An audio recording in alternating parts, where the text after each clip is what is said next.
participation in number 4. Yeah, that's right.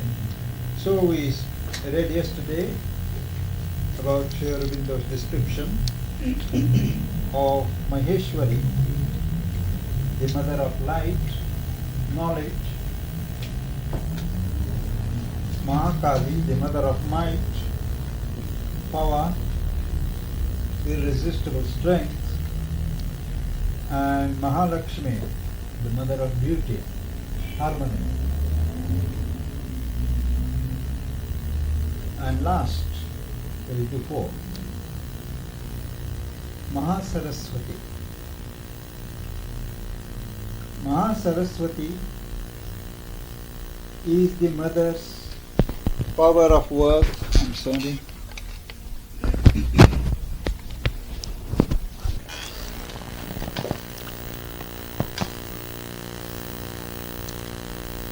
Is the mother's power of work and her spirit of perfection and order. The youngest of the four, she is the most skillful in executive faculty and the nearest to physical nature. Maheshwari lays down the large lines of the world forces. Mahakali drives their energy and impetus.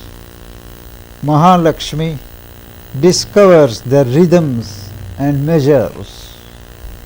But Mahasaraswati presides over the detail of organization and execution, relation of parts, and effective combination of forces, and unfailing exactitude of result and fulfillment.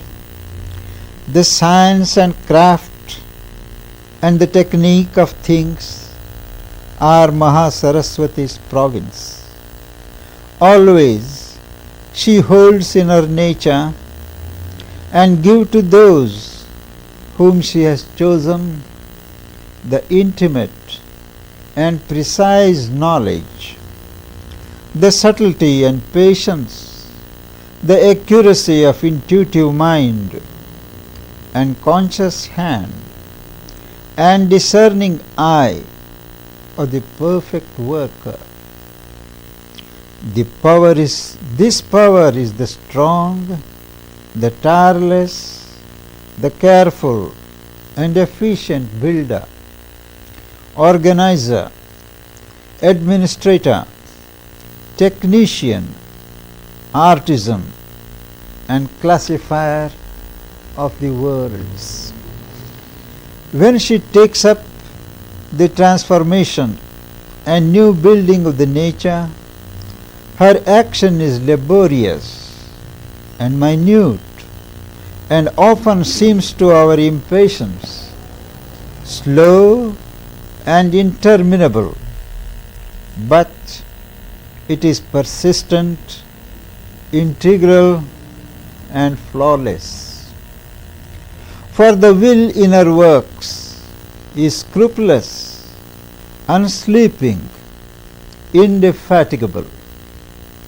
Leaning over us, she notes and touches every little detail, finds out every minute defect, gap, twist, or incompleteness, considers and weighs accurately all that has been done and all that remains still to be done hereafter. Nothing is too small or apparently trivial for her attention. Nothing, however impalpable or disguised or latent, can escape her. Molding and remolding, she labors each part till it has attained its true form, is put in its exact place in the whole, and fulfills its precise purpose. In her constant and diligent arrangement and rearrangement of things, her eye is on all needs at once and the way to meet them, and her intuition knows what is to be chosen and what rejected, and successfully determines the right instrument, the right time, the right conditions, and the right process. Carelessness and negligence and indolence she abhors. All scamped and hasty and shuffling work, all clumsiness and upper prey and misfire, all false adaptation and misuse of instruments and faculties, and leaving of things undone or half done is offensive and foreign to her temper. When her work is finished, nothing has been forgotten, no part has been misplaced or omitted or left in a faulty condition. All is solid, accurate, complete, admirable. Nothing short of a perfect perfection satisfies her, and she is ready to face an eternity of toil if that is needed for the fullness of her creation. Therefore, of all the mother's powers, she is the most long-suffering with man and his thousand imperfections.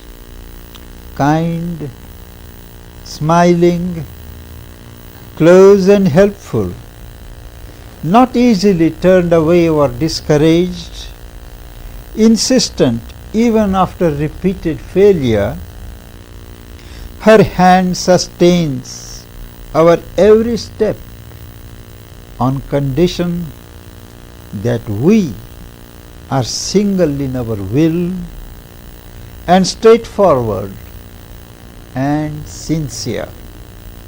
For a double mind she will not tolerate, and a revealing irony is merciless to drama and histrionics and self-deceit and pretense.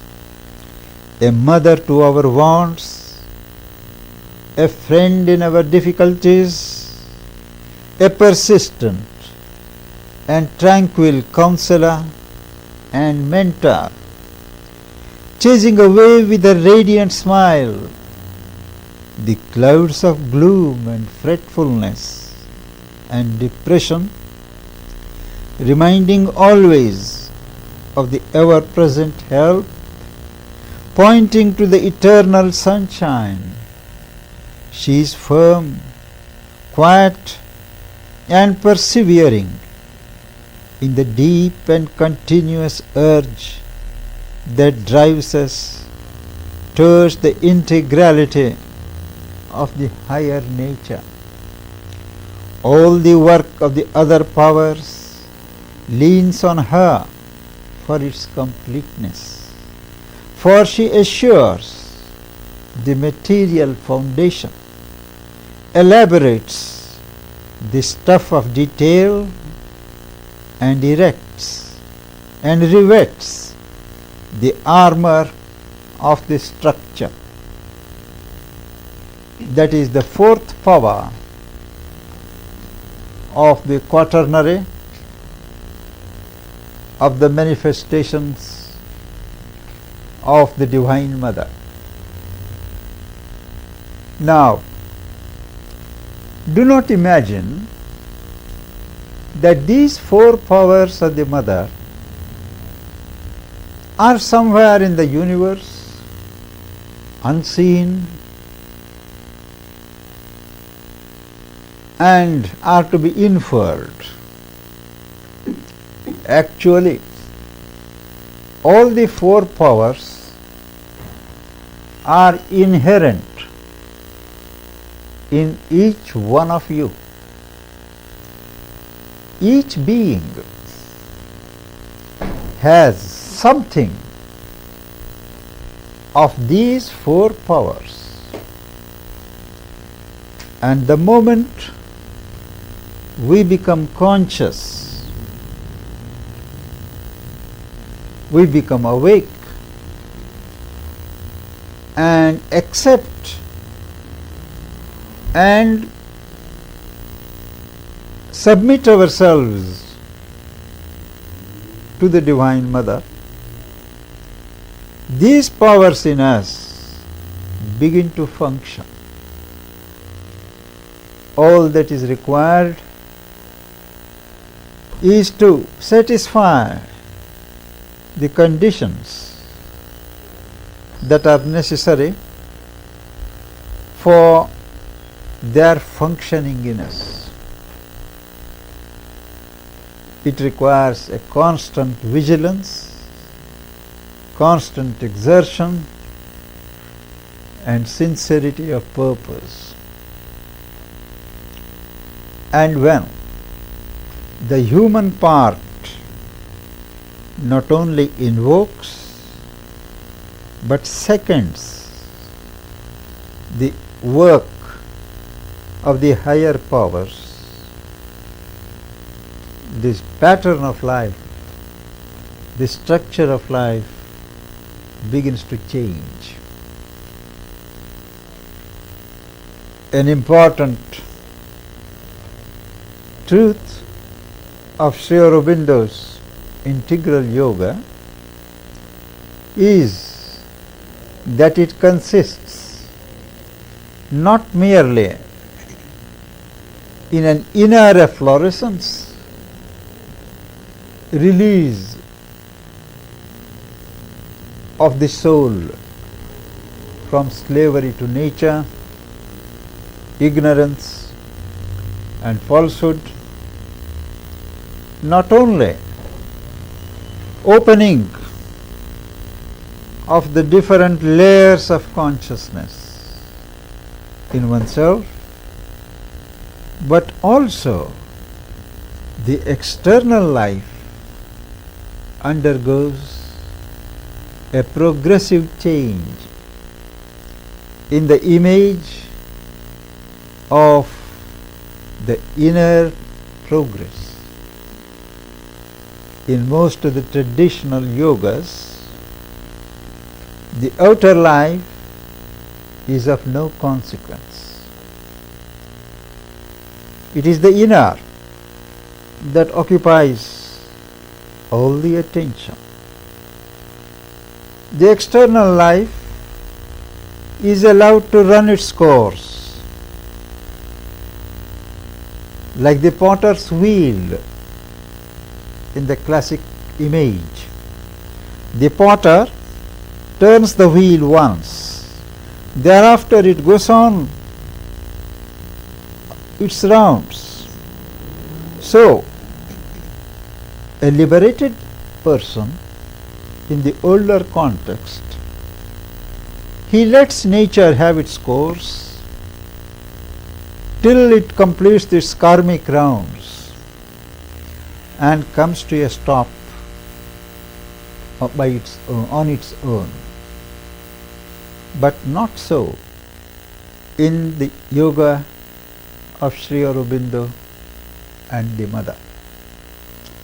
They regard a progressive perfection of life, an eventual fourfold perfection, as an integral part of their scheme. Without this gradual transformation of the nature of external life, the inner gains do not have much value.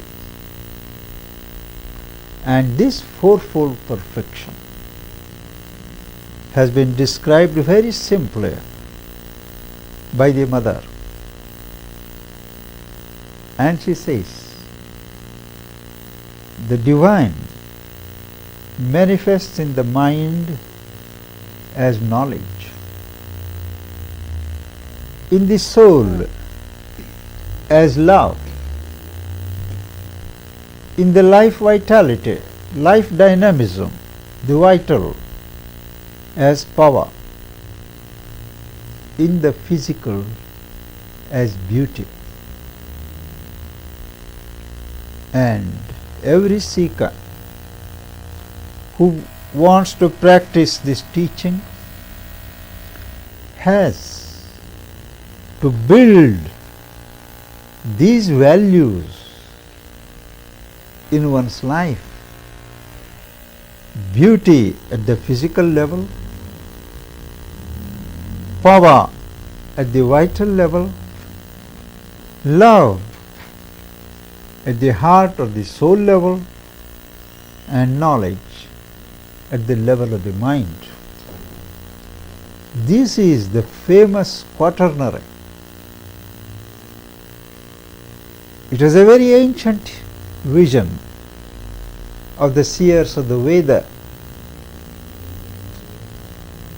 They speak of one large bowl given to man by the universal architect,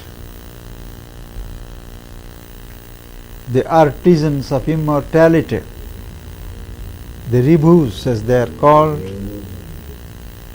shape 4 bowls out of this one original bowl. So each life, everyone's life, has to be perfected in terms of this fourfold perfection. Many ask, where do we begin your yoga? Where do we start? How do we practice your teaching? In other traditions, we have so many japas to do, so many asanas to perform, so many rituals to be done, so many things to be read. There is a timetable. What do you have to offer? Well, we simply cannot offer these little timetables for 1 hour or 2 hours, because the practice is a 24-hour program. All life is yoga. That is the dictum of Sri Aurobindo. You start where you are. Anybody, whatever one's station in life, starts from where one is. The physical life, the daily life around us is the first concrete experience, and we start there. What do? We introduce order, we introduce beauty, we introduce a rhythm in our day-to-day life, knowing that all this is a movement of the divine Shakti, the divine force, and it is expected of us that we participate in this cosmic movement to the best of our capacities. And the first principle is to revere everything around as embodiment of a divine presence, divine consciousness. Most material things, we have to awake to the fact that there is a divine consciousness in all forms around. Treat them as such, as living objects, as concrete vehicles of the divine consciousness, and handle them carefully, with tenderness, with care. Mother used to say, you have no right to handle things unless you can handle them with care and regard for the consciousness in them.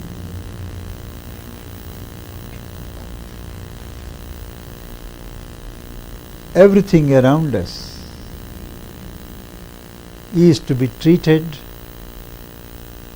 as something holding the divine consciousness.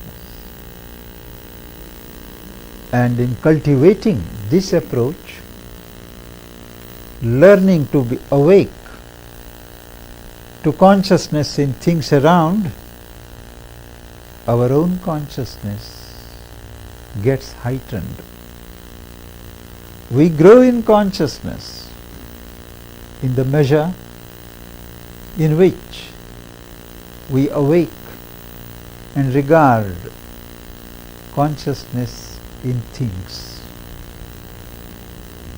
We treat them as we treat living friends, living beings. Rough use, breakage, waste, these are highly unspiritual movements. The force of prosperity, the force of wealth will not dwell.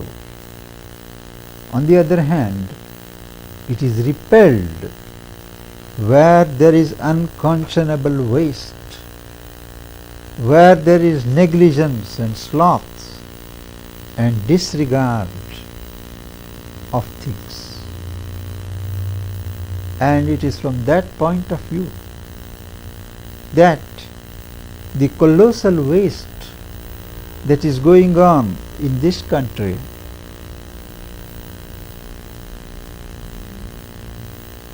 that has to be taken note of. Luckily, movements such as recycling of things have gathered momentum during the last 2 or 3 years, and it is a very good and a saving feature of American society. I was very pleased to see that this movement of recycling cans, bottles and things of that sort, which I first witnessed in Seattle area, I also encountered in Florida last time on the same principles. And this was being handled by young people, say between 20 and 25. That shows that the youth has been actuated by a different consciousness, that they are vehicles of a new approach of saving things, not so much really for economic reasons, you people can afford, but from an occult point of view, from a spiritual point of view, waste of the type that has been going on is something criminal. One can use largely, one can use lavishly, but one shall not waste.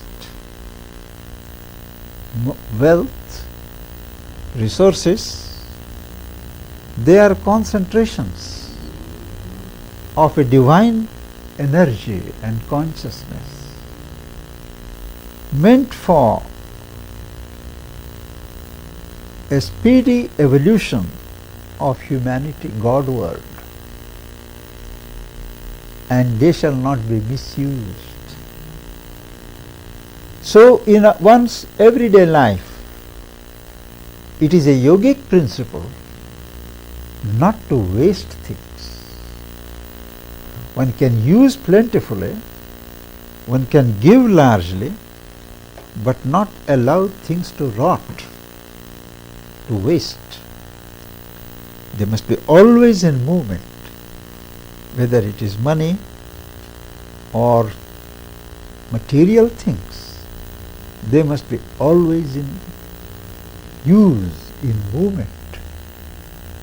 To store them blocks the energy that is stored in them, and we are interfering with the intention of God in this world. Next, I said that the divine manifests as beauty in physical form. Beauty is a divine value. In Savitri, Sri Aurobindo describes how beauty is his footprint, showing where he has passed, the divine Lord.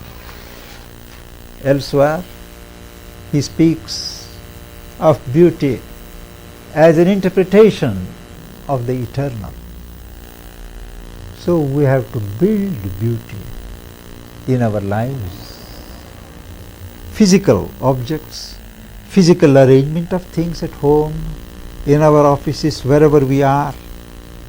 To introduce beauty is not only a part, a necessary part of spiritual life, but even an indispensable part of education of children. In the scheme of integral education that is allied to the practice of integral yoga, great care is taken to surround the child with beauty, beautiful things. Because, as Sri Aurobindo says, the young mind of a child or a student is influenced by what it sees. What you constantly see, that has an effect on what you think. If you are always surrounded with ugliness, shabby things, the mental activity is to that extent unregulated, disorganized. There should be a pattern, there should be a beauty, there should be an elegance of life. And when those things in house are arranged that way, a child automatically picks up those rhythms and its mind is molded in terms of beauty. From that point of view, Mother had a great admiration for the Japanese people. She stayed there for 4 years during the First World War. Of course, the Japan of those days is quite different from the Americanized Japan today. But during those days, she says, she had such a rich experience of the artistic elegance of the Japanese people, poor or rich, that she felt that the Japanese nation represented the aesthetic soul of the world. She said that whenever she went in any home, however humble, there would be a particular picture, a scene, a flower, whatever it is, and it would be in exactly the place where it should be. So when she asked her hosts or friends just to see their approach, why have you put this picture there? They would take care and pains to explain why that picture could not be put anywhere else but that was the right frame, position for that picture. And she said that was quite different from her experience in Europe, where if you asked, why have you put this picture here? She said it was blank and we needed something to put it there. Now, we don't think of these things, but if we cultivate that reverence to art, elegance, beauty, these things suggest themselves. We are guided in an arrangement of our working table, papers, paperweights. Just to throw a thing, it is really, from the point of view of a spiritual seeker, it is disregarding of the consciousness in that paper or whatever. Why can't you put it lightly? Handling of things consciously, with feeling, with tenderness, with love, always builds up a relation between the material object which you handle and yourself. There are many stories, true stories, of how motor cars, railway engines, typewriters, watches, they respond in a particular special way to their owners. Let somebody else handle it and you will see the difference in their function. There is a conscious interchange. They become your friends. And when you love them, I don't mean being attached to them, but when you love them really, even if you lose them, they tend to come back to your hands. Material objects last longer when you have that relation with them. Mother would point out to some window curtains like this, which had lasted for nearly 25 years in her hands, because of the relation she had built up. And a seeker of integral path has to cultivate this conscious interchange with everything around. Material objects, living objects, maybe plants, maybe flowers, animals, of course human beings, it goes without saying. So this is where yoga begins. Yoga begins at the level where we live. To be conscious, to introduce new values, to organize things on a basis of beauty. And from that point of view, the elegance of life, beauty of organization, the West has already achieved some remarkable perfection. If you come to the East, whatever our explanation, it is a fact that there is a total disregard of material objects. Of course, we would give highly philosophical explanations why we don't care for these things, but it is an insult.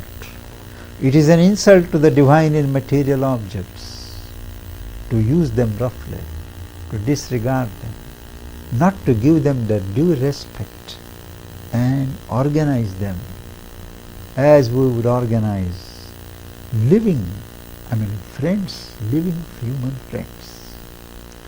There should be beauty around us.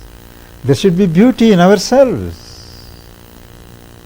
Barrenness, asceticism, ugliness, these are interventions of the adversary.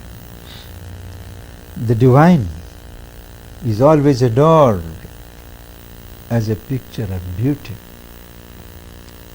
And those of us who like to grow in that image, we should take care that in our personal deportment, in our personal dress, attire, habits, there should be nothing ugly.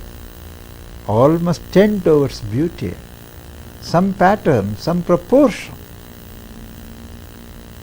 And it is from this point of view that a movement, happily now past or getting past, of wearing careless clothes, torn clothes, ugly clothes, that was a great setback to the evolutionary movement of beauty in humanity. The development of physical culture, development of the physical body, full, all the limbs, proportionate human figure, that's a great achievement. The Greeks, ancient Greeks, had a conception and an entry into this profound truth, and they paid great attention to perfection of human form. And what is beauty in form is rhythm in movement. There is a rhythm in nature. Every movement is rhythmic. Look at any animal. It has always a certain rhythm. It is only with this arrival of the crooked mind at the human level that there is a perversion. We have introduced all kinds of uglinesses, impossible postures in walking, sitting, lying down, and introduced disharmonies. The Greek Olympics, for instance, they had that rhythmic walks, running. They paid so much attention to rhythm. We have to reintroduce these truths of rhythm. We sit, you go to any library, watch at a person reading. He or she will throw her legs one side, hands another side, hold the book this way or that way, very uncouth. Nobody pays attention. It is taken for granted that a person is relaxing. But why should he relax in ugliness? There should be a decent posture in sitting, in walking, a rhythm. Mother describes how once in Paris, when she was walking, she saw far a woman who was walking.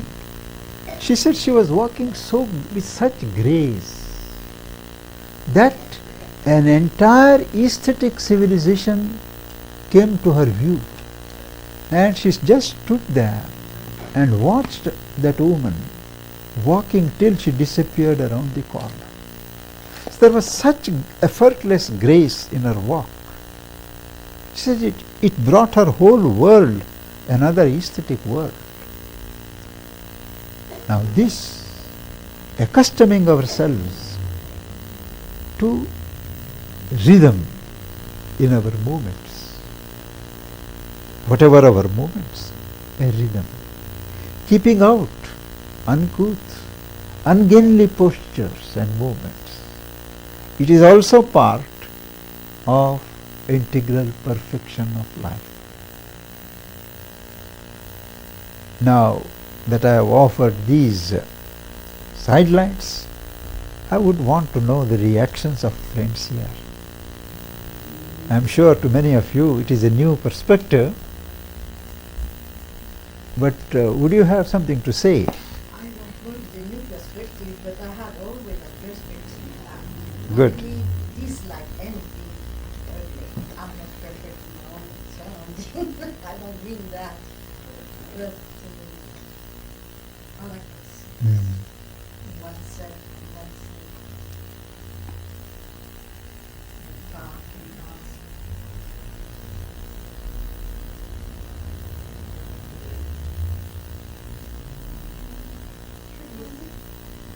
Yes? One thing I noticed, I have quite a few animals in my home, and I really have a deep respect for animals, and I learn from them constantly. And I really get upset when I see the way people can treat animals a lot. Yes. Like just these very low creatures, and there are people that come to my home, I work at my home, there are people that come, and some people are real sensitive to the animals, but then there are those that come in and almost act as though the cat or the bird, whatever it is there as a toy for them, to spook them up. Yeah. Many times I've sat with a person and explained it, Yeah. to try to be a little more sensitive to the animal, but I know it really kind of gets me to see the way people treat animals. It's true, It shows the low state of consciousness of those people.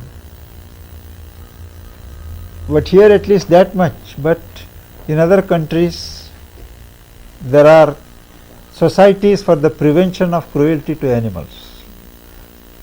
SPC, I don't know whether you have in this country. There are, I see. But she's not speaking of that. No, I know. These are even casual and domesticated animals. Yes. People handling them roughly and... Just the attitude.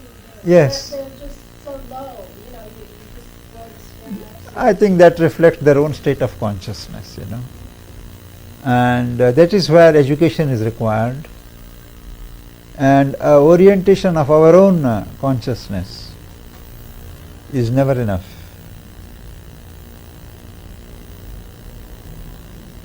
And further, in physical work, physical things, there is nothing unimportant. There may be priorities, but everything that we do has an importance. It is not what we do that matters, but the attitude, the spirit with which we do things. Physical perfection, which has to be the solid foundation of a perfection of total life, requires that the organization of life has to be thorough. Nothing should be left to chance. Everything has to be anticipated. And the physical body comes in for a good deal of attention. We tend to take the body for granted.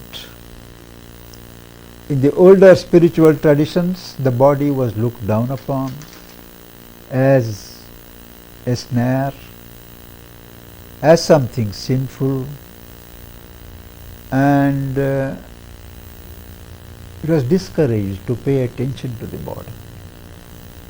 But this yoga goes back to the earlier tradition, which regarded the body as the tabernacle of God, as a temple of God. So, in day-to-day life, great care is taken to respect the body. Not only not to neglect the body, but to respect the body. To take pains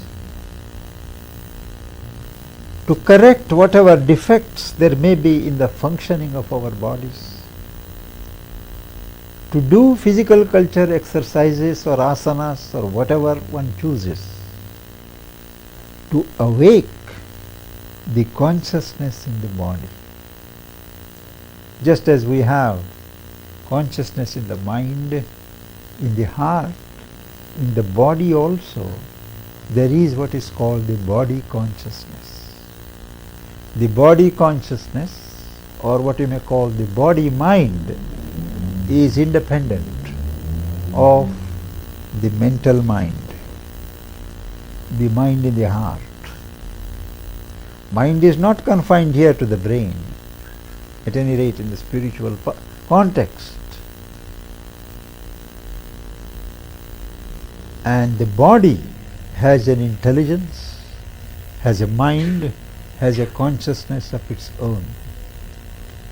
And attention, application of willpower and systematic exercising of the various limbs of the body awakes their own life and in time their own consciousness. And when the body becomes awake, when the body becomes conscious, the body understands things much differently and much better than the mind. That will always warn you if there is likely to be an accident ahead. When you are walking, when you are driving, if there is likely to be an accident, the body gives a signal. It shrinks, something it shows. Of course, we have to be alert, to listen. This is what is meant by understanding the body language or the body signals. Normally, Mother would describe how the body is a slave of two ignorant tyrants. One is the ignorant limited mind, which imposes its will on the body. Another is the life force driven by desire. It wants the body to obey and satisfy the desires. Nobody consults the body, nobody wonders if the body is in a state or a condition to withstand this pressure. So the body has to be restored to its status as an independent member of the family. And in doing this, awakening the body consciousness, food is very important. It's not a question of whether it is a vegetarian food or non-vegetarian food. This is a much fetish has been made over vegetarian food. And it's not that every vegetarian is a spiritual man or a person who takes meat is a non-spiritual man. It's nothing to do with it. Actually, the food that each body likes, that is the food for that body. But what is important is the psychological state of the person who cooks the food and who gives you the food. If at the time of cooking you are angry, you are depressed, you are hostile, full of ill will, all those things enter into that food that is cooked and vitiate a system. So that is why the ancients always said that one has to offer things to the divine before cooking, pray, and then while serving also offer. And when eating, we have to offer the food to the divine and then take it as a grace. And follow the food when it is taken. It is an important principle in Eastern traditions that one must eat silently. Never to have social talk or gossip across the table while taking food. Because attention is not on the food. You are not paying respect to the food.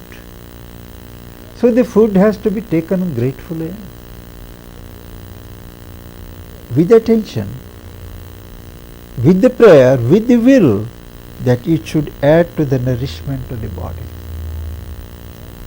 Mother has written largely on this question of nutrition. And in the new life that is to come, she discusses what role food has to play. And speaking of non-vegetarian food, it is true that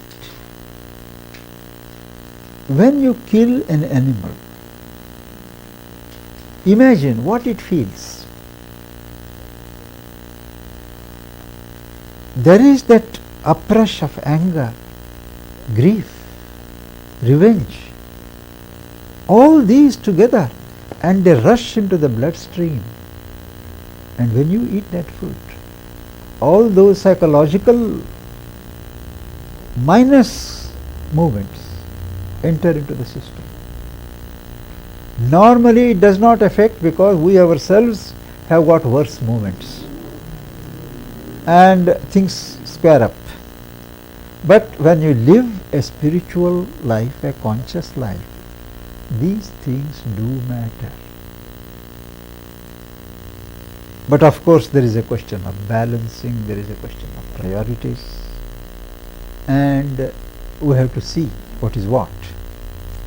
But it is a matter of food. There is the age-old question that there is life in plants also. Why only in animals? And you know, there are books on secret life of plants and all that. It is true. But the truth of the matter is, life feeds upon life. It is a law that life feeds upon life.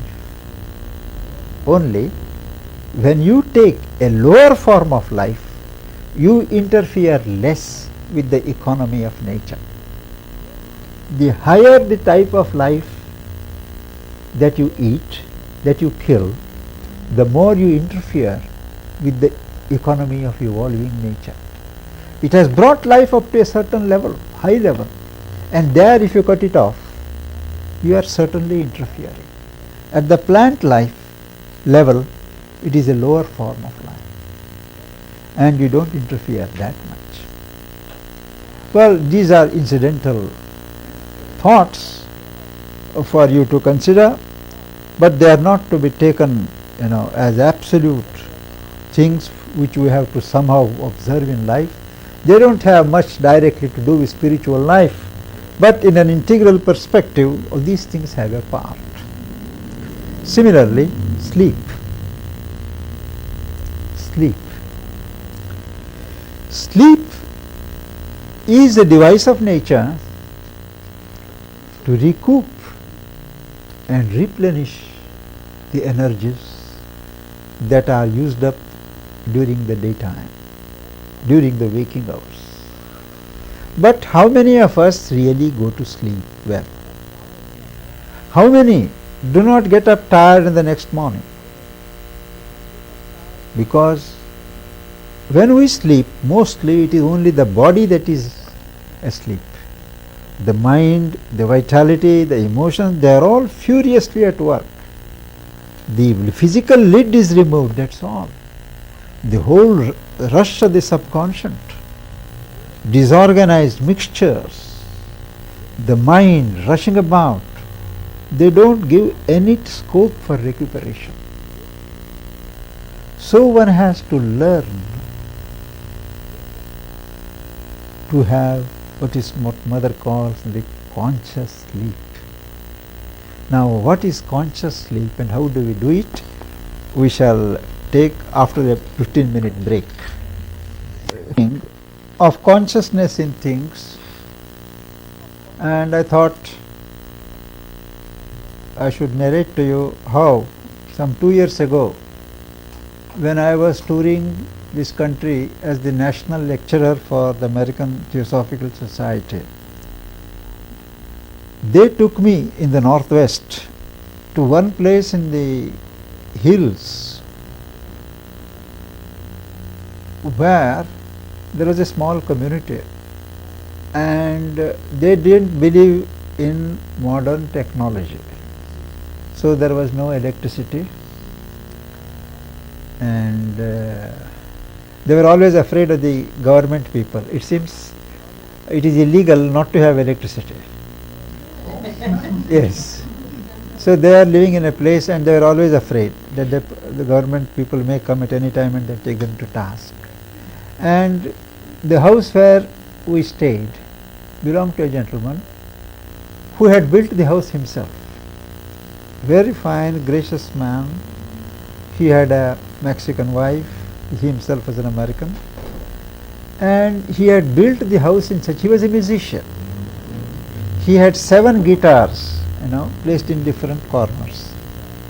And the acoustics of the house with the floor upstairs were such that if he played the guitar in any corner, it will resound in the whole house.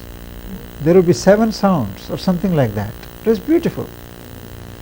And as I said, there was no electricity, there was some gas or something. Water, there was some difficulties on the top of a hill. And food, of course, was the normal nature food with brown rice and things like that, vegetarians. And he was by profession a logger. A logger, I believe, is one who cuts. And there is a huge forest. And he would go in the morning in his truck and work. And then that log would be delivered to some of the contractors. But what I was interested in telling you is that every morning he would sit for meditation, bring that tree which he is to cut before his eye, pray to that tree and speak to that tree, saying that that wood is required for such and such a purpose, and with something of its consent, then he would go and act.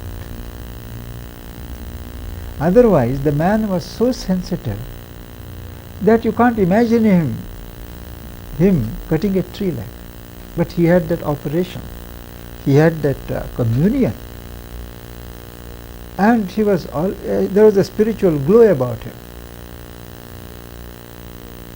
This is how this yoga is lived. Mother used to say to us that my yoga is being done by many without their knowing it, particularly in the West. So nobody has told that gentleman that there is life in that, there is consciousness in the tree, but he feels that, he communes with that.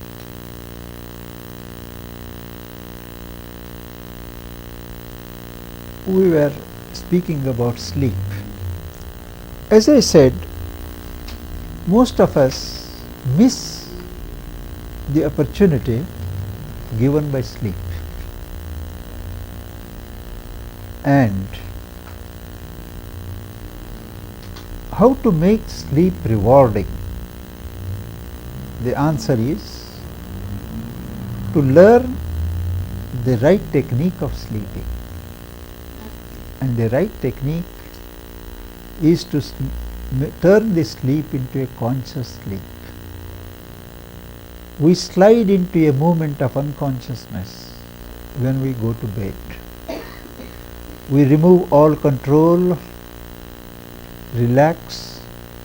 We say we relax, we just let go and sink into what is called tamas, obscurity, inertia, lassitude.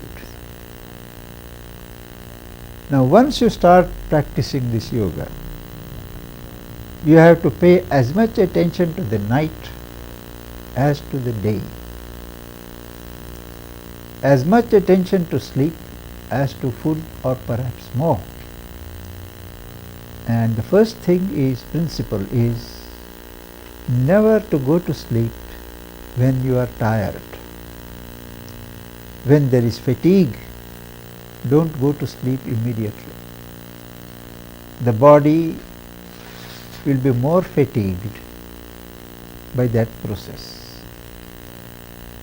You have to learn to refresh yourself. Maybe by taking appropriate quantity of food or some warm drink, or by light exercise, movement of limbs, or pacing up and down, or have some recreation like music or light reading. Don't start reading highly detective novels and things like that, which again excite the mind and introduce a different tempo. But some things light, which you would enjoy, which you would like, or some little game. Whatever you do, you have to unwind. Before you sleep, you have to unwind. You must feel you are in control of yourself. And then, if you can, read something elevating, read something comforting, which makes you forget all the day and leaves a leading thought in your mind. And then, when you thus gather yourself, you get into the bed, but don't lie down immediately. You sit for a while, think of the divine, and a good exercise is to recall all that you have done since morning, a rapid review of what you have done.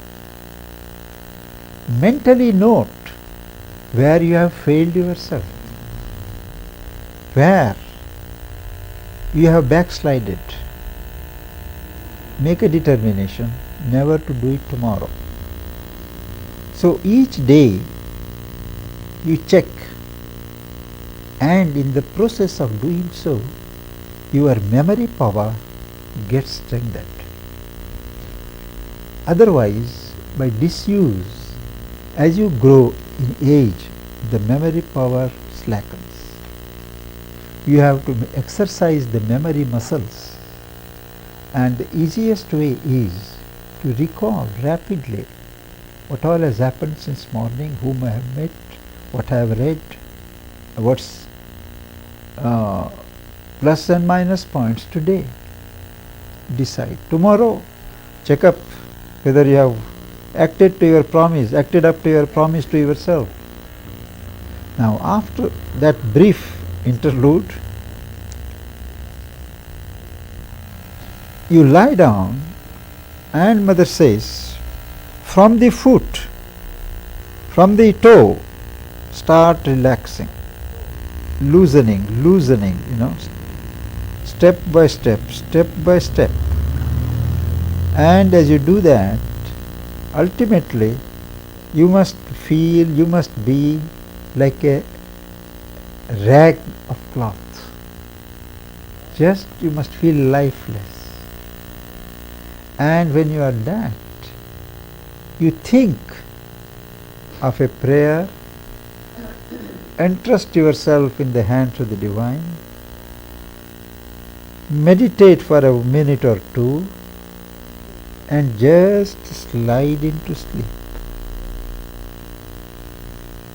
Each time in the middle you wake up, you again recover your consciousness. Don't just roll, but renew your prayer that you must have a conscious sleep. Nothing should happen in your sleep to detract or push you down in consciousness. And again, when you do that, when you wake up in the morning, don't get up immediately.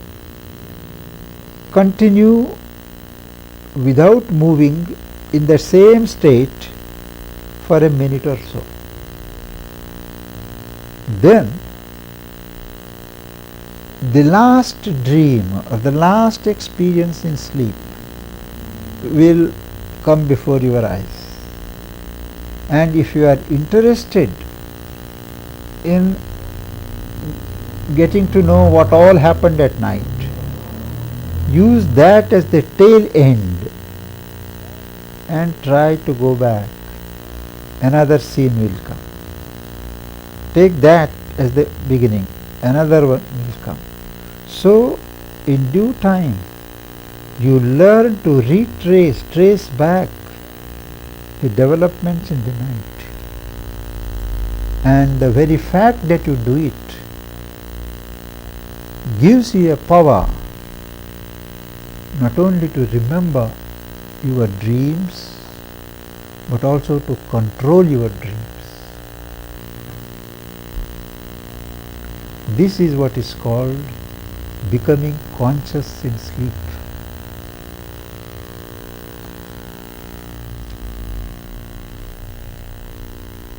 There is no absolute rule as to how many hours of sleep a person needs. It really depends on the type of work, exertion that the person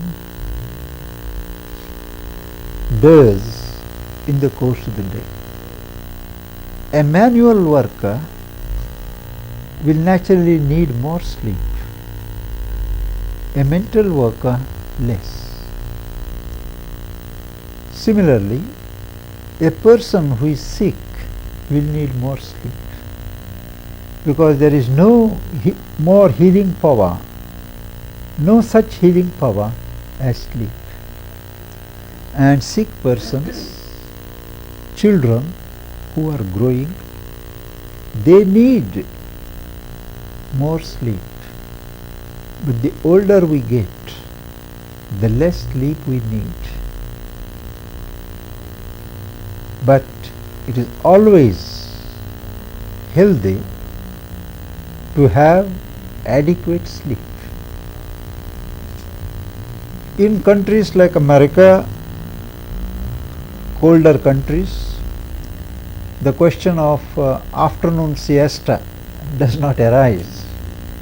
But we who live in warmer climates, usually we have after lunch, midday, we have a break where people have to take some rest. Otherwise, they are too tired by this enervating climate, heat. But there also, we are advised never to sleep for more than half an hour. Within half an hour, the body recoups itself during the day. More if one sleeps, there is accumulation of inertia and tamas, that is laziness. It shortens the lifespan. One can relax, but never more than half an hour or so. This sleep, it is a healthy provision which is put in the Gita, that spiritual life is for him who sleeps neither too little nor too much. The same applies for food, neither too much nor too little. Each one has to discover the right balance for oneself. In many religious practices, spiritual practices, they go on fast, thinking fasting has a spiritual or religious merit. It has none. Fasting may be hygienically good for people who normally eat too much. But if a healthy person who normally takes balanced food that person doesn't need to fast for any purpose. Now, Sri Aurobindo has written so much on this question of fasting, because in the Eastern countries we always have a tradition that people fast twice a week, thrice a week, once a week, twice a month, all under the impression that it has spiritual value. It has none. What happens when one fasts is the balance between the life force that runs in the body and the nourishment that sustains the body, that is disturbed. The nerves get excited and there is a feeling of excitement. So one feels light, one feels nice, but it has a reverse reaction the next day. There is a depression. And all the while the mind goes on thinking of food. A person who eats normally, he doesn't think of food except when he eats it. But even when you eat, the mind is somewhere else. But those who fast, their mind is obsessed with food. And in countries like ours, even as we are fasting, we are preparing for the dishes for the next day. They are allowed to have or encouraged to have a kind of a feast the next. So these people are preparing that very day, to eat the next day. So these are certain excesses or superstitions which we have to discard.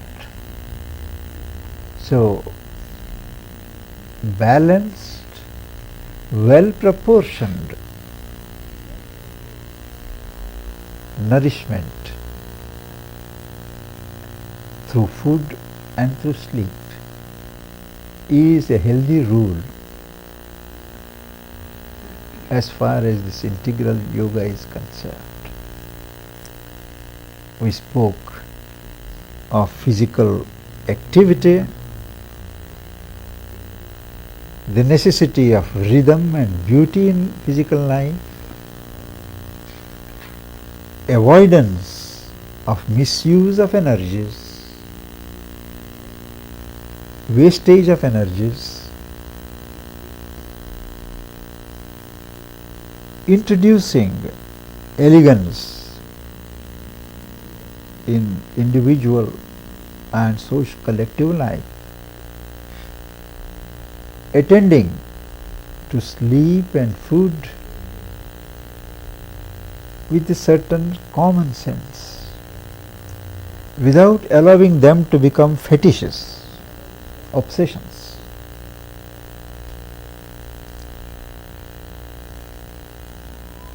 And then we pass to the next phase, the vital life, the life of vitality in the context of the integral yoga.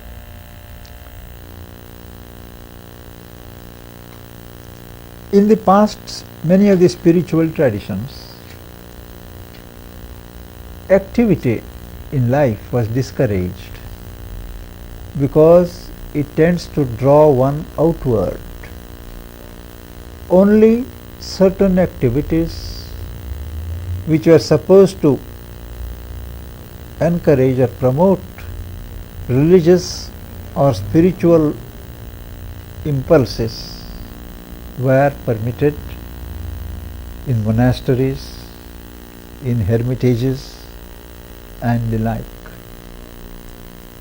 And they always said that keep the activity to the minimum, because every activity creates a karma and it binds you. So work was deprecated and was accepted to the minimal extent. In this yoga, however, it is recognized that activity is a law of life. We always make the mistake of thinking that only externally visible physical activity is action. What is action? What is activity? It is an outpouring of energies. It may be on a mental level, on an emotional level, on a vital level, on the physical level. Nobody, the Gita points out, can be without work, activity, even for a second. Even the act of breathing, even the act of thinking, feeling is an action. So, we accept that action, activity, work is a necessary part of life. And accepting that, we change the basis of work, the basis of activity. Normally, actions are motivated by ego or desire. Economic motive, egoistic motive, desire to get things and achieve things, all these mix up, and that is our motivation. For a spiritual seeker of this persuasion, the motive is different. It is to offer the activity to the divine as one's offering of love. Whatever action one does, that is rendered sacred by the act of dedicating it to the divine.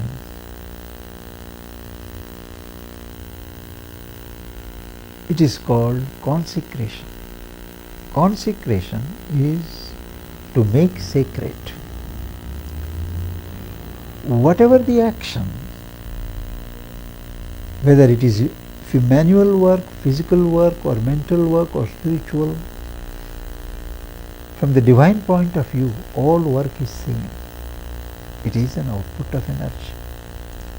What matters is the motivation, the intention, the attitude behind the work, the spirit in which work is done.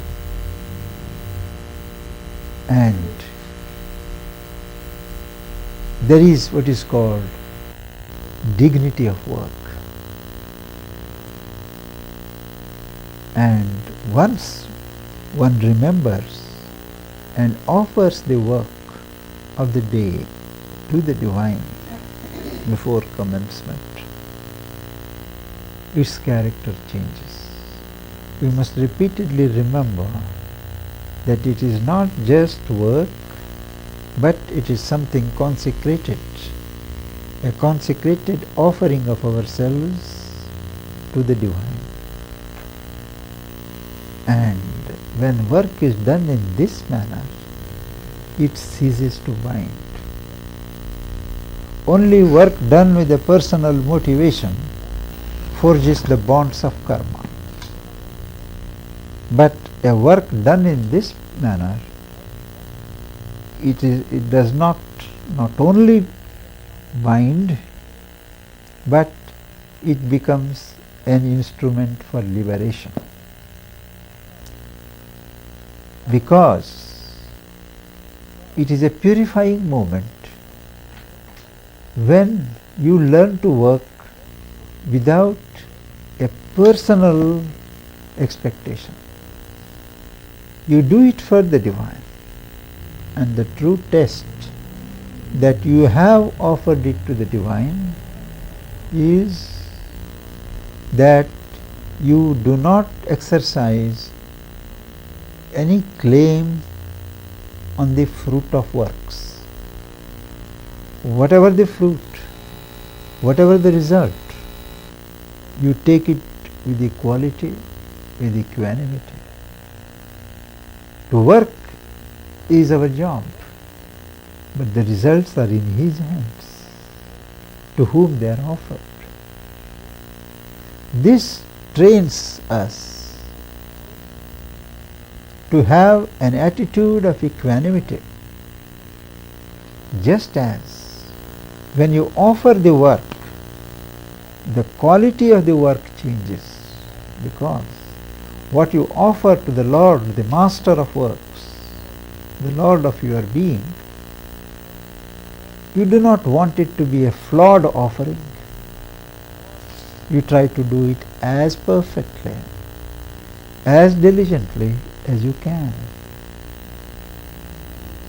And the quality of the work improves. There is a quality of increasing perfection in the measure in which you bring to bear this consciousness of dedication on work. Not only you renounce your claim on the fruit of works, but the next step is you do not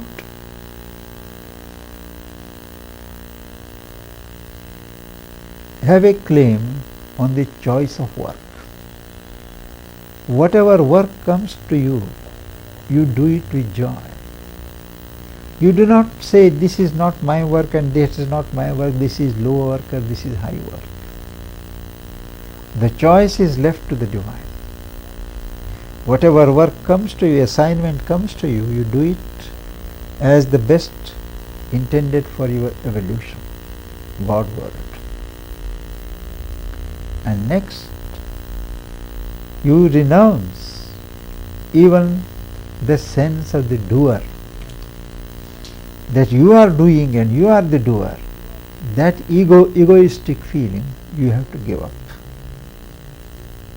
You feel you are only an instrument of the divine power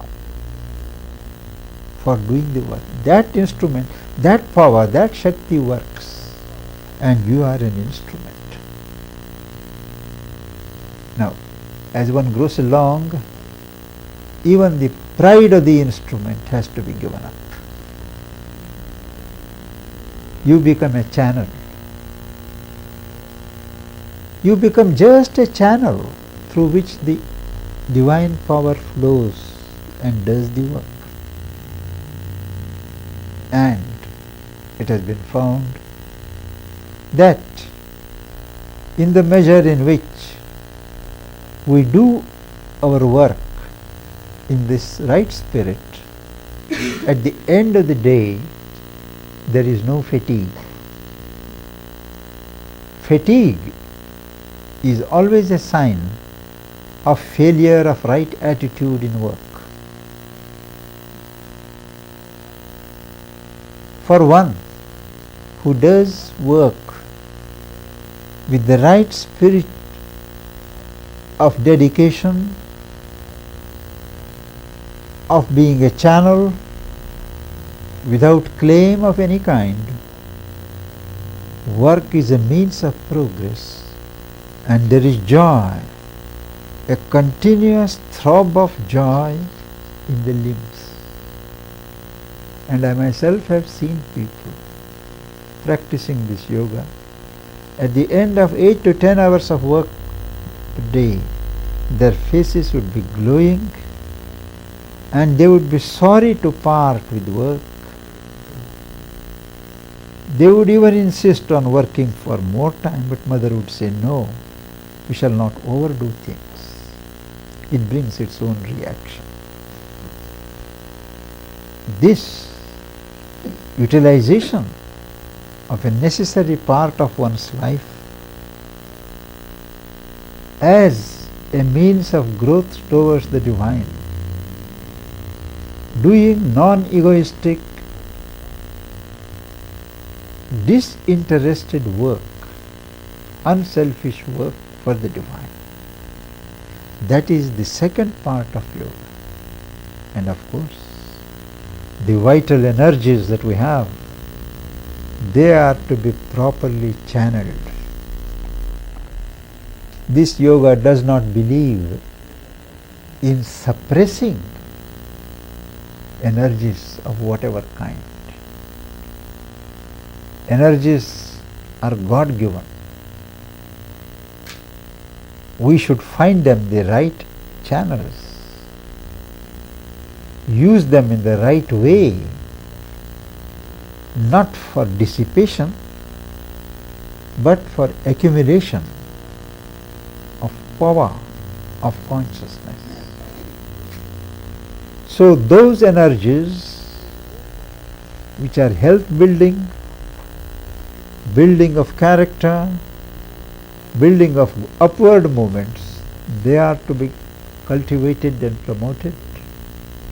And those movements which throw out, which dissipate, which disorganize, which pull down the consciousness, they are to be discouraged and desisted from to the extent that is practical and possible. I feel I should stop there for the evening, and there are two other phases which we shall take up next time, and now you are free to ask me questions. I'm wondering, in terms of our culture, the Western culture, and the way jobs is set up and employment is set up, Yes. with a lot of jobs that seem to be just for the purpose of the gain of the economy. Yes. It seems kind of difficult to determine what the right work is.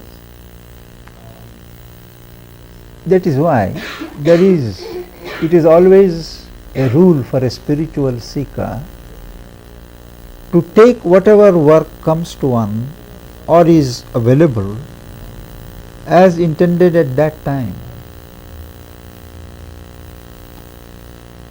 The Patanjali, the master of yoga, he has laid down that one of the preliminary requirements of yoga is contentment. You accept what comes to you or what is there as meant for you, but thereafter you can improve upon it or build upon it. But not to fret and fume, not to be perplexed whether this is right or that is. Whatever is there, you take it and go ahead. It may be part of the economic system or social system. Each country has its own. But spiritually, what matters is not what work you do, but with what attitude you do. It may be a mechanical work, it may be a highly sophisticated work, but its spiritual results will depend upon the spirit in which you do things. Seems like it'd be very difficult to be spiritual when you're working in an armament industry or working on a farm. Yes, a spiritual seeker would not go there. It is contrary to his law. It seems to me that a lot of the jobs, those are the jobs that are available in a great part of our economy, and a lot of our economy. Not all, don't you think? There is always enough room in this country. There is enough mobility, from job to job, which is not there in other countries. So one does not need to go to armament industry. About working in unions or veterans. Yes, what wrong is there? If the general society doesn't look after that part of the amelioration, I suppose unions have a role to play.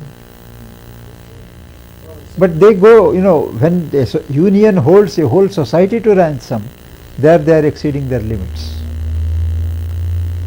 There are limits. You have to work for your reasonable emoluments, comforts and all that. But when you terrorize the whole society, for instance in essential services, water, electricity, things of that sort, you can't force your demands holding the entire society to ransom. So unions also, they have a role to play, but often they tend to overstep the bounds. You know, I don't know whether you are aware, in Japan for instance, when these people go on strike, they always put a band, it seems, on strike, but they don't allow the national production to suffer. They work all right, but they have a band, and the agitation goes on, the movement goes on. And they are very particular.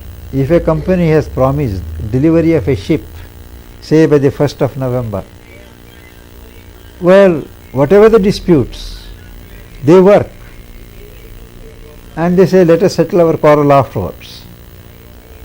So the character of labor movement in each country is different. It is very bad in third world countries, where we are constantly faced with this terrorizing, by a few workers of the entire township. Electricity, they would break the wires, cut the wires, break the water system, and the whole town is helpless.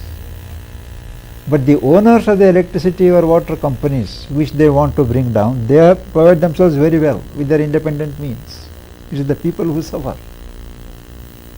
So these are things, as you said, these are very complicated issues, which just can't be solved by yes or no. There are many factors, and it is difficult to give general answers to these questions. Yes. What you were saying about work Yeah. and doing what's there, Mm. if there are several choices, Yes. then what? Yes. Now, it really depends upon your sincerity. For a seeker, that work, if you have real choice, that work must be chosen which has affinity to your temperament and which will help you to grow in your consciousness. But as against that, there is always the temptation of a work which is economically more paying, but which may not be interesting. Now, which are you going to choose? It depends really upon your circumstances. If you have a family, you need money. You can't think of your own, affinity of work and evolution of your consciousness when your children and family are involved. So you choose a kind of work which is paying more. So these are compromises in life, which one can't do without in the society as it is organized. What all this is talked about, these are the ideal conditions to which we must create and we must have in mind. But there have to be compromises at many levels. Life itself is a series of compromises. There are certain fundamentals on which you can't compromise, like being corrupt, to party to corruption. I like working in a factory that makes no pounds. Yes, we have to say no. No war. They have recognized the right of pacifists. They put you to some other work, where you don't have to participate in violence. But this was not there 100 years ago. They would not have allowed you to do that. But it shows that human consciousness has evolved or is evolving. Yes. It seems to me that you've given us a really beautiful synthesis on the things that I've learned about mindfulness and Zen, be here now, Yeah. and also equally in the spiritual Western traditions of what is real spirituality. And we talk about being aware of doing everything with Yeah. grace and forward. Yeah. And I couldn't help but think, if you already explained why Sri Aurobindo chose the word mother, divine mother, as opposed to all the previous explanations of God, that sort of, frequently it's all he this and he that. Have you given I have missed some classes and I don't know if you overlap.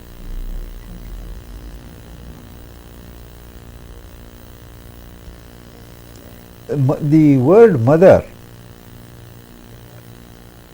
is a package expression, summing up the functions which the mother aspect of the divine reality fulfills. The master aspect has certain functions. The divine beloved aspect has some functions. The divine father has certain aspects. But the mother aspect is more intimate. She mothers, she nourishes, and the human soul feels trustful with the divine as mother than in any other relation. And when you approach the divine mother aspect, the response is immediate.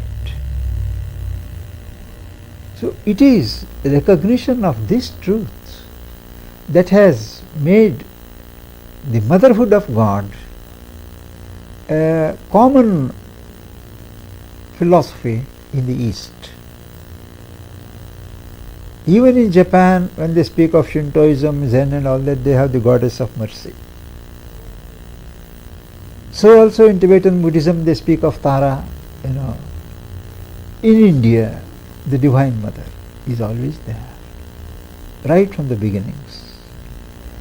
And it is a reflection of that in human relations, that of all the relationships, the mother and child relationship is the most pure, most selfless,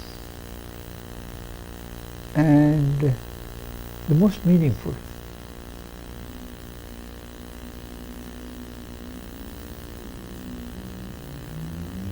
Yes. Pandit,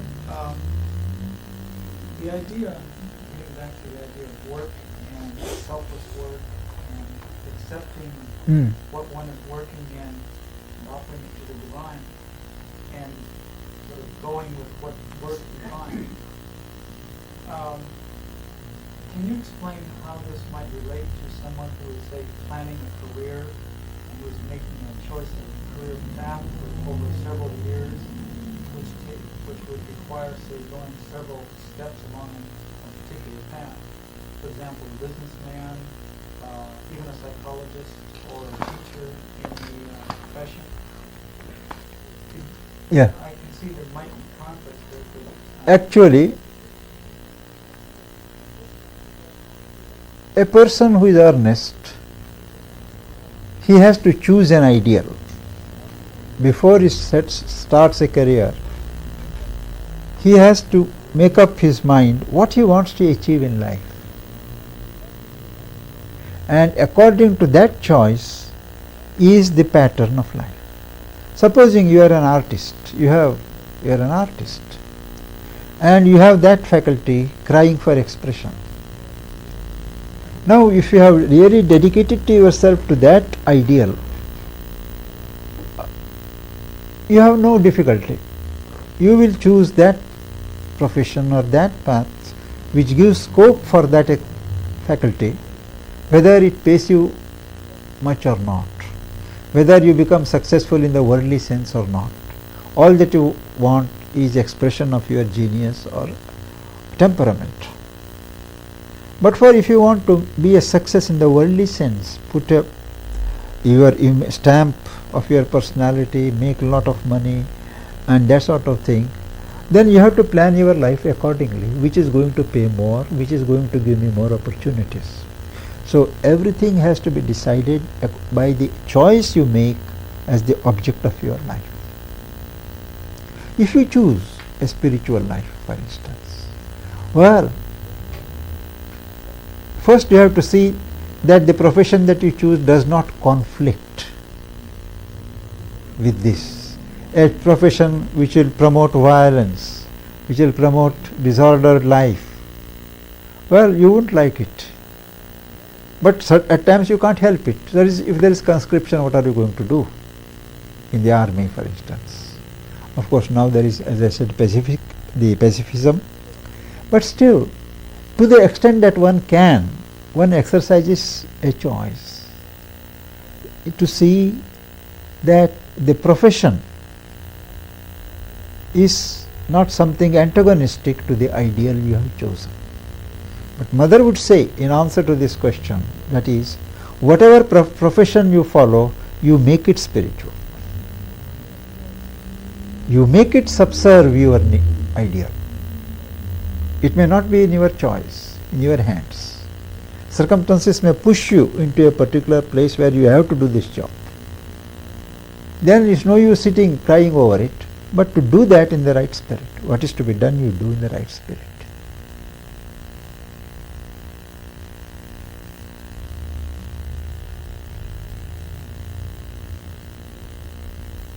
That's the whole background of the Gita, to which we will be coming in one of our talks. That is, that young prince, he is the representative of humanity. The highest evolved human is Arjuna. Now, he is face to face with the opposite side. He has to kill them. He has to conquer them. And when he faces them at the last hour, he sees there all his teachers, his grandfather, his uncles, and all people with whom he has played, who have brought him up. Now they are ranged on the opposite side supporting evil. And he says, what's the use of killing people who have brought me up? And what am I going to do with this victory after killing them? It is a blood-stained enjoyment. And who wants it? So he just throws away his arrow and bow and tells the divine charioteer, who is Lord Krishna, say that I won't fight. These are the reasons I can't fight. What's the meaning in it? For whom am I going to win this battle? Now, there Krishna, Lord Krishna points out to him that he has a duty to the society. He belongs to the warrior class. He is a prince. And it is his duty to safeguard the right, to safeguard honor, and to put down evil. That the evil is sponsored by your own uncle or father, it is immaterial. You have to kill them because your duty as a warrior class, safeguarding of right and truth, requires you to do it. But then he says, I will incur so much of sin by killing. He said, what's that? It is not chosen by you. If you have to kill, you kill without hatred. It is your duty to kill, all right, but no hatred. I just think that's horrible. If the translation is literally that, I think it's wrong. Why? Now, if you are ranged against Hitler's hordes, well, you just take it. Hitler's hordes are there. There are million Jews waiting to be executed, and it is in my hands. You changed the picture, right? No, I'm telling you, it is. What's changed? He was faced with his relatives, he was faced against people who he knew, and he was being told to go ahead and fight anyway. He said, no, you shouldn't do it. Because his relatives were very bad people. Yes, they were promoting evil. And they had to be killed for the Dharma, for the right. Yeah, exactly. of the world. Yes. Well, that's the only honorable thing you could do. You see. I think to go into battle without having any emotion, without feeling love, I think it's atrocious. No, it is not atrocious. It is the only spiritual way. It's the only spiritual way to fight when you have to fight. But how many people could do that? But he was capable, so he was asked to do it. And how about looking from the other point of view? In the Nuremberg tribunal, Yes. everybody said, well, it was my duty to do that. It was not. They enjoyed doing it.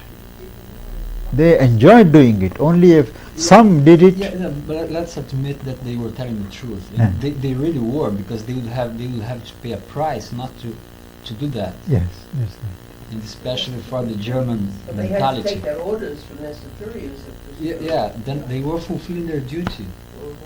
And so I'm not taking any position. No, I think this is no. really very. But as far as most of the Nazis were concerned, they did not do it as duty. They enjoyed doing it. But in how about if half a dozen of them did it out of duty? Well, it is a collective karma that they have to share.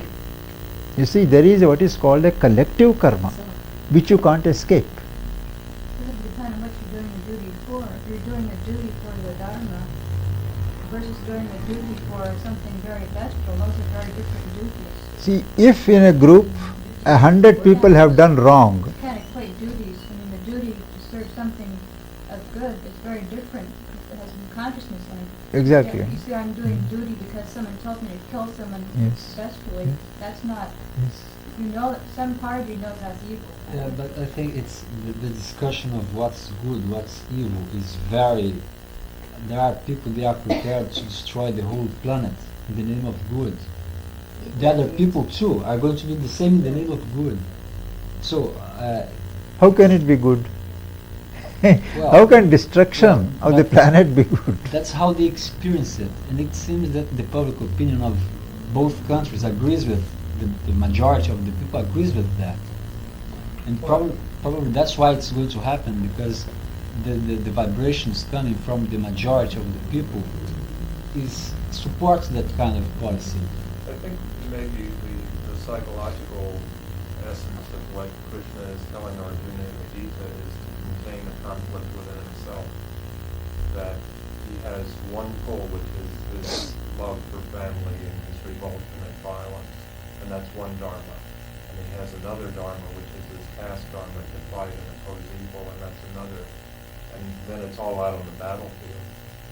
And his struggle, which involves his own transcendence of those two dharmas, is to resolve that conflict within him. Yes, right.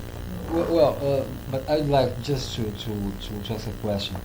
I'm not sure, but it seems that Mahatma Gandhi he gives a different interpretation for the same text. Yes, yes, And yes. so it seems that this is an arguable point inside the Hindi. Yes, inside the there are Hindu many philosophy. interpretations. You are right. Gandhi gives a different interpretation, but the interpretation that which I follow and which I teach is Sri Aurobindo's, and that is, he says you can't put down evil without putting down those who live by evil. Understand? And when you do that, you should have no rancor or hatred in the heart. You should do it as duty. Now supposing, this is the situation which arises. Now a jet plane is going. There are 100 women and children. Now somebody wants to hijack. You see? And he is holding the whole pilot and everything at ransom. Otherwise he says, if you don't, I will throw the hand grenade. Now just behind that man I am there and I have a pistol in my hand. Now what am I going to do? Allow the 100 women and children to be jeopardized and guard my virtue of non-violence, or am I going to shoot and kill that fellow? Dilemma. These are situations. I will say, heaven, let me go to hell, but these people must be saved. So I kill that one person. With that opportunity is there for me, I avert that tragedy. I kill that one person, I take the responsibility. And I know that I don't incur wrong karma, because intention.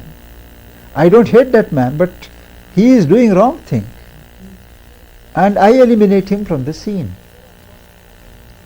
I think that there are points of view, you see, there are points of view in these matters. All that matters is what you feel to be right.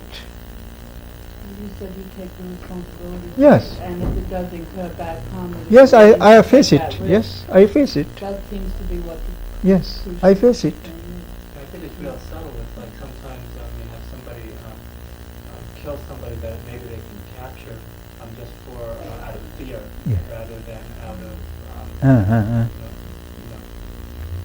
That is true. It seems there's also the question that along with that responsibility is discrimination.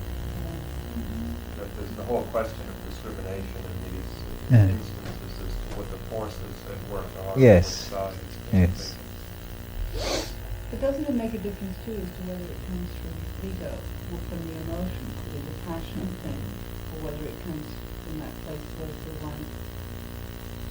a wise decision.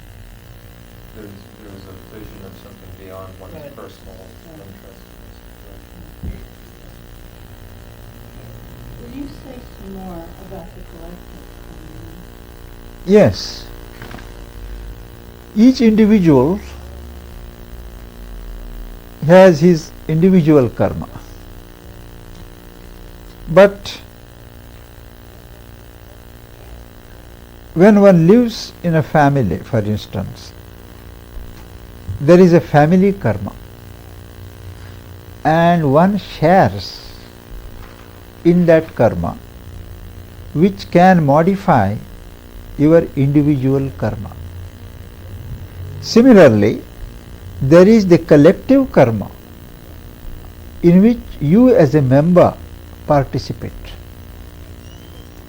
Whether your individual karma is strong enough to override the compulsions of the collective karma is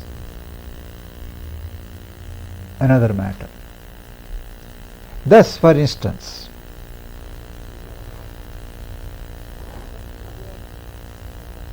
the country, we are in a country, the country goes to war, and in spite of my karma, which ensures me a comfortable and a happy life,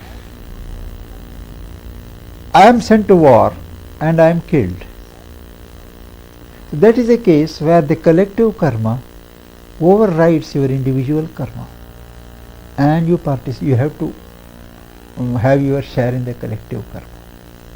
So there is always an interaction between the collective karma and the individual karma, the national karma, the society karma in which you live, the family karma and individual karma. What happens to that soul then whose individual karma is interfered with? Yes. When the individual karma has been interfered with and stopped at a particular point, the soul comes back another time and works out that karma. But he doesn't carry the negative karma. He finishes his individual karma. Yeah. Whatever karma has been left unworked in this birth, that is taken up again in the next birth. But I guess I'm not, what I'm thinking of is the negative karma of a country that goes to Yes, war. yes. And then the person who should have a peaceful and good life and whose life is interrupted. Yes. And he comes back again, but he does not carry any No, negative no, karma. no, no. Is this true with what happened with Pandit Aurobindo? Do you have any things that happened there? At times both coincide. Just possible his life, individual life had reached that point of departure and the collective karma also, or it may be that his individual karma was overruled by the collective. We do not know. Possible his lifeline may have come to that stop, even otherwise. Even if he had not been president of Egypt, perhaps if he was an individual he would have died at this time. We do not know. That the manner of killing is due to the collective karma. Otherwise he may have died at home, These are complicated questions again, Too many factors come in. We can only analyze. In this life, in this afterlife, can one do something about his own present karma, change it and to prepare for the future of the next Yes. reincarnation? Yes. Can we? Yes. One can negative good deal of karma and prepare a good store for the next.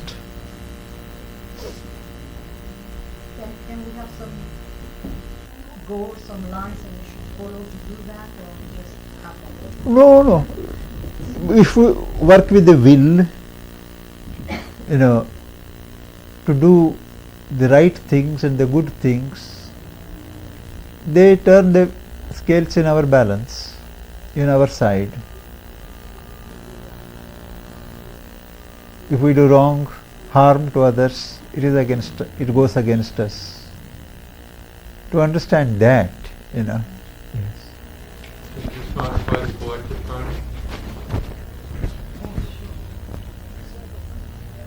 Would it ever To that extent, to a macroscopic extent, Yes.